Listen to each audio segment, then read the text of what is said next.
Bismillah, elhamdülillah və salatu və selamu alə Rasulillah. Esselamu aleyküm mühtərəm müsəlmanlar, əziz izləyicilər. Bu videoda danışmaq istədiyim mövzu Arafa gününün fəziləti haqqındadır. Bildiyimiz kimi Arafa günü Qurban bayramından öncəki gündür. Peyğəmbər sallallahu aleyhi və səlləm bu gün haqqında belə buyurmuşdur. Allahın qullarını cəhənnəmdən ən çox azad etdiyi gün Arafa günüdür. Və həmçinin Arafa günü oruç tutmaq haqqında da belə buyurmuşdur. Arafa günü oruç tutmaq Allaha ümid edirəm ki, bir il keçmiş və bir il gələcək günahları silsin, kəffara olsun günahlara. Yəni bu hədis bizə göstərir ki, Arafa günü oruç tutmaq bizim üçün bir fürsətdir ki, bir il keçmiş günahlarımızın silinməsinə səbəb olsun, bir il gələcəkdə edəcəyimiz günahların silinməsinə səbəb olsun. Yəni bu fürsəti çalışmaq lazımdır ki, qaçırmayaq. Həmçinin Peyğəmbər sallallahu aleyhi və səlləm başqa bir hədisdə belə buyurmuşdur.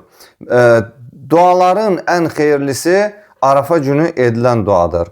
Mən və məndən öncəki Peyğəmbərlərin dediklərinin ən xeyirlisi La ilahə illallah vəhdəhu la şərikə ləh, ləhul mulku və ləhul həmd və huvə alə kulli şeyin qadir sözüdür. Bunun mənası isə La ilahə illallah, Allahdan başqa ibadətə layiq ilah yoxdur.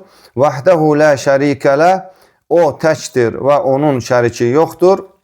Ləhul mulku, mülk onundur. Və ləhul həmdu, həmd onadır. Və huvə alə kulli şeyin qadir, və o hər bir şeyə qadirdir. Bu hədis də onu göstərir ki, Arafa günü dua etmək həmçinin bizim üçün bir fürsətdir. Çünki Arafa günü edilən dua qəbul olunan duadır. Hər bir insanın Allahdan istəyəcəyi, onun ehtiyacı olan şeylər vardır. Yəni bu fürsəti də çalışmaq lazımdır, qaçırmayaq. Həmçinin La ilahə illallah vəhdəhu la şərikə ləh, ləhul mulku və ləhul həmdu və huvə alə kulli şeyin qadir zikrində çalışmaq lazımdır ki, Arafa günü çoxaldaq.